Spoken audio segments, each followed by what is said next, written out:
Peace to everyone. As you know, there was a lot of talk yesterday about R. Kelly and about what he had done. And I have watched the entire documentary series of Surviving R. Kelly, and it was pretty, I don't know how to say it, but wow. I felt bad for his ex-wife Andrea Kelly after everything that she went through, and it was just a lot of things that he was keeping from her, and obviously he didn't tell her everything. So he told his wife, "Oh, you gotta go." So his wife and their children, they moved to Florida, even though she was pregnant with I think their fourth child or whatever it was. And as you can see here in the picture, here's R. Kelly with his sunglasses and everything else that he's wearing. This week, Lifetime premiered its six-part docuseries, Surviving R. Kelly. Dream Hampton's detailed look at the musician's history of epic narcissism and disturbing allegations of a long-standing pattern of sexual abuse and domestic violence from multiple accusers, including those who were teenagers when they say the abuse happened. Well, there was a lot of teenagers involved, like 19 and under. Now, 18 and 19 years old, yes, a woman is on her own. But when you got 17 and under, they're not on their own. They're still a child yet until they turn 18. Before I go any further, I like to give full disclosure. I did think R. Kelly's music, hip-hop twirled with R&B in a gritty way, was cool when I was a juvenile. All the kids at my middle school bumped him. But when my sister told me he married his 15-year-old protege, Aaliyah, which he has always denied, and I responded with something like, shouldn't she be playing with kids my age? So R. Kelly took it and married 15-year-old Aaliyah, and of course he denied it, but you know what? Sorry, R. Kelly, you knew Aaliyah, so don't try to play us like you don't know her, because we know what you're about. You are a handler, and you are part of the elite that get all these girls to call you daddy, this and that. And you know what? The abuse, nah, that's just too much. You have done way too much, and that's why you've been exposed. I fell off the Kelly train and even became disgusted with him when I got a little older and started analyzing his lyrics. For example, here's the hook from his hit song, You Remind Me of Something. So he did a little song that Aaliyah's sister had analyzed. You remind me of my Jeep. I want to ride it, something like my sound. I want to pump it. Girl, you look just like my cars. I want to wax it and something like my bank account. I want to spend it, baby. Well, you know what, that does sound sickening. I mean, he's bumping and grinding with these girls. He's going after their bank accounts, this and that, and it's just really disgusting with him. Jeeps and bank accounts are property, something that someone owns, and knowing the history of this country, no black person in their right mind should be okay with being called property, nor identifying another person as such.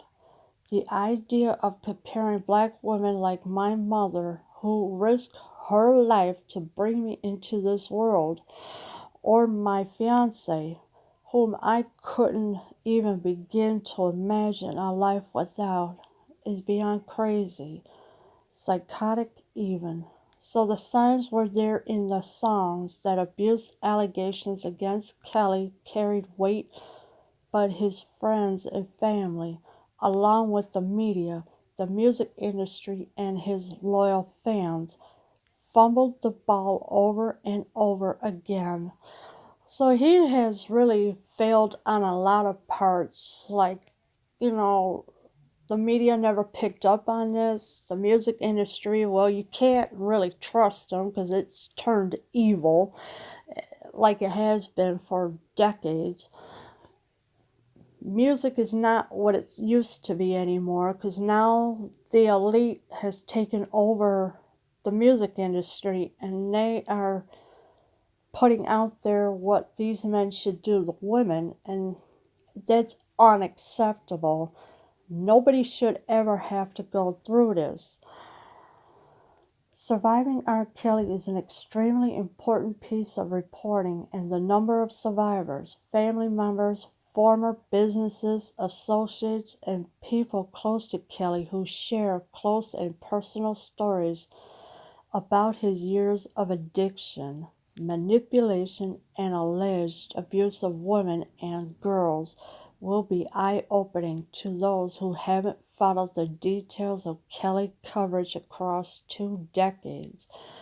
But I fear it might not be enough to take him down. So I like to point out what else you can do to help the hashtag Mute R. Kelly campaign while all eyes are on this story.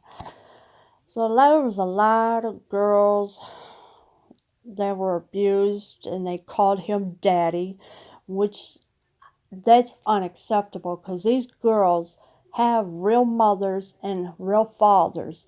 R. Kelly is not their father, so there is no way that he could just keep on going doing this to every single girl that he came across and then deny and say, oh, I never met this person, because that's a lie. He knew every single one of these girls, and especially he keeps them locked up, and parents don't see their kids for years on end until who knows when, until the day the parents die or something. I don't know. But these children did not deserve to be put in this position to where they was doing what they did, because that was totally wrong, and what R. Kelly had done was extremely wrong. And here's one of the tweets, as you can see here. Ashley Yates: as Surviving R. Kelly's premieres tonight, a reminder that your favorite artist isn't as brave as 25-year-old Vince Staples. So I guess in this tweet is Vince Staples, what, I don't know who the girl is, but a lot of people had 42.1 thousand people are talking about this. So there was a lot of people that talked about this on this tweet on Twitter. If you are in the car or at the family cookout and someone puts on R. Kelly, inform them about the many allegations against him and pull up the hundreds of articles that offer testimony from the women who say he has harmed them. How would they feel if that was their child? And that is true. You should always pull up these articles, figure out what is going on, and talk to your children about it. Tell your family, friends, whoever.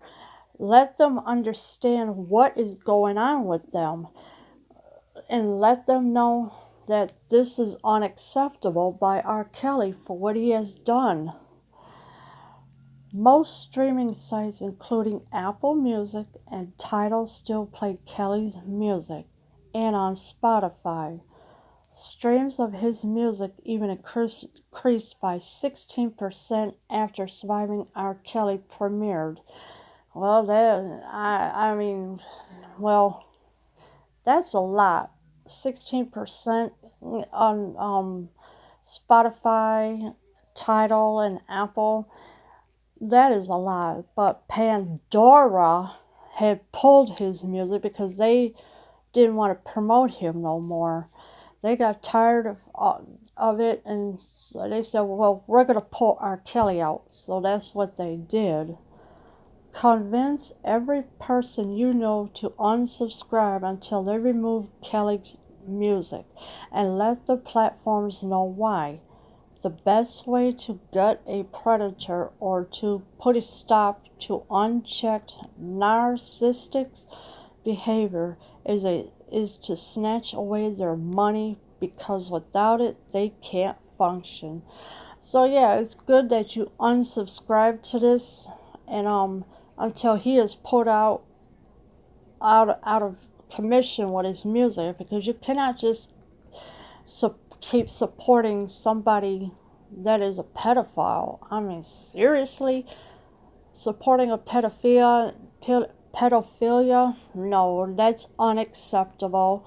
There is no way that this can happen, but people need to unsubscribe from it and um, be careful of his behavior, because and once their money is gone, they can't function without it. R. Kelly has never acted alone. He's had a host of friends and employees that not only have allegedly stood by while he victimized women and girls, but in some cases have also aided him, which makes them responsible too. So his friends, his employers, they all helped him with all this, and it was just terrible for what they have done. So they're just as guilty as R. Kelly is. So, and there's no escape from that one ever. Take Kelly's former manager, Demetrius Smith, who confessed to his role in the Aaliyah marriage. She was 15 when Kelly reportedly married her in secret, which Kelly has in the past denied. During his surviving R. Kelly interview, so R. Kelly denied of ever meeting Aaliyah, but we know that he is lying, and he did meet Aaliyah at the age of 12. He married her at 15, but Demetrius Smith had put on a marriage certificate that Aaliyah was 18, and that was a false age that he had done. "I'm not proud of that day," he said. "I had papers forged for them. Aaliyah was underage. We got the marriage license. We were at a hotel in Maywood, Illinois. It was just a quick little ceremony, nothing elaborate.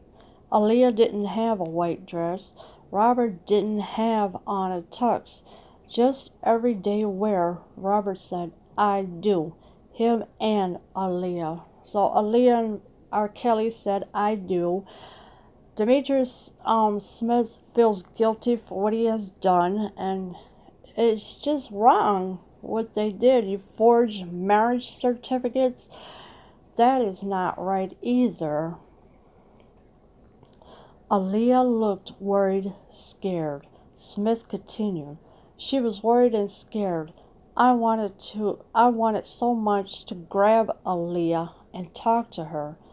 She gave me a look like she wanted me to talk to her. I knew that it had changed the course of everything." So Demetrius Smith, he wanted to grab Aaliyah and tell her what he is about, but he couldn't do it because R. Kelly was right there in her presence. And and it's just so hard to try to get one of these girls away from R. Kelly. And it's not an easy thing to do, because these girls were scared. Aaliyah did look scared because she didn't want to be with R. Kelly. She did not want to be married to R. Kelly, but R. Kelly got everything his way, and he's just a sick person. Smith giggled while telling the story as if he showed little or no remorse. "I think it's time he feels some pressure." So Demetrius Smith did feel some pressure. and he had no remorse really, but all the pressure was on him, and it was just too much. And here's another tweet of R. Kelly and Aaliyah, and this is by Complex on Twitter. R. Kelly reportedly married Aaliyah in 1994 in a secret ceremony. Below is the marriage certificate with Aaliyah's age listed as 18. She was allegedly 15. Kelly's former personal assistant, Demetrius Smith, talks about helping forge documents on surviving R. Kelly picture, this and that. And as you can see here, here is the marriage certificate where Demetrius Smith had forged the age. They put Aaliyah as 18, R. Kelly as 17, or 27, I'm sorry. My mistake, so I corrected it. And this is what the marriage certificate looked like. It has the County of Cook, State of Illinois, Office of the County Clerk, Certificate of Marriage. So this is what it is like, and this is what Demetrius Smith had forged. R. Kelly's social media accounts have been full of photos and comments from other people in the industry, including Tamar Braxton and Da Brat.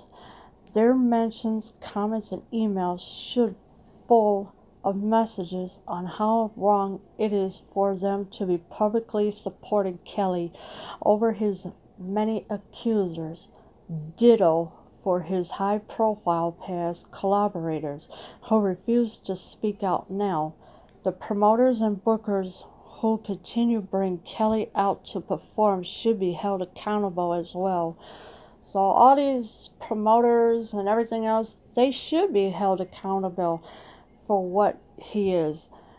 And I guess they knew about it, but they just kept on supporting R. Kelly's social media accounts and everything else. And of course, the celebrities are coming out saying something like Tamar Braxton and Da Brat.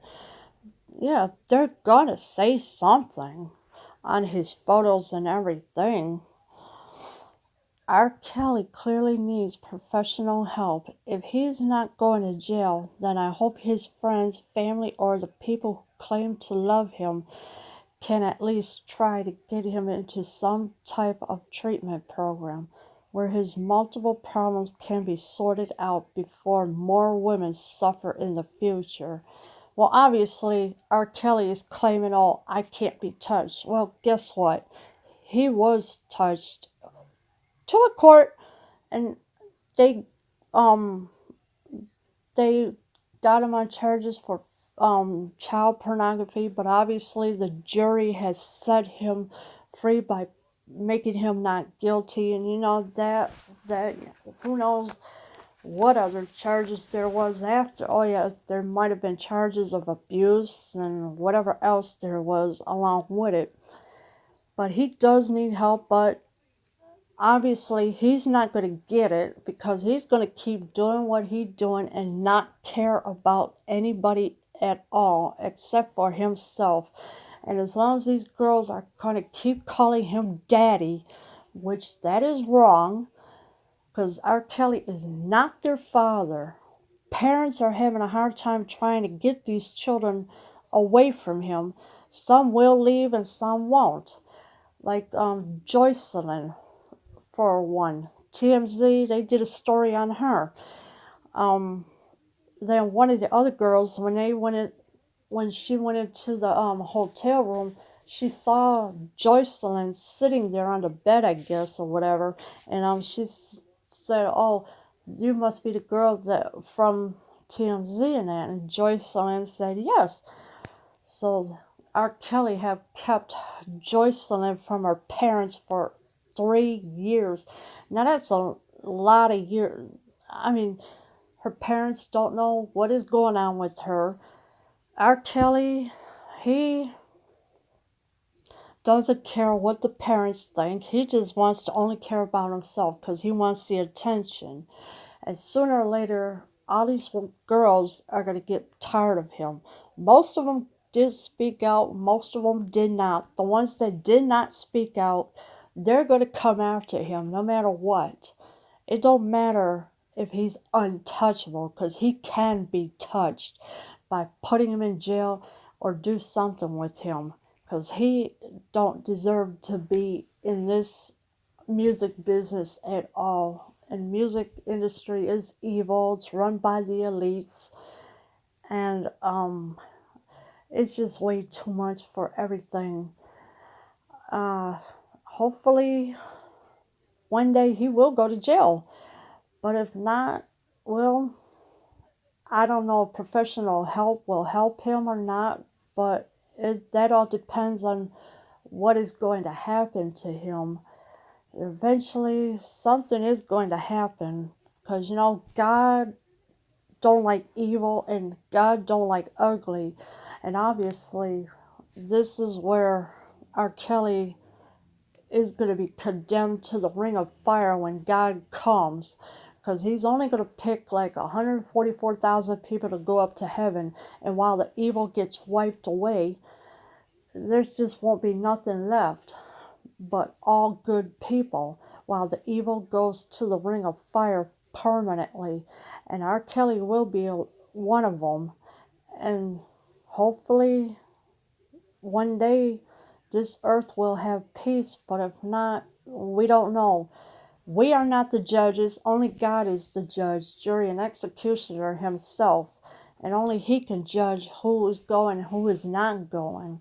So talk to your family about this. Let him know what R. Kelly is about. Tell them they cannot go with strangers, because, they don't know these people, and do not let them get hurt. Protect your children, protect your family. That's what you need to do. I am, anyways, I am out.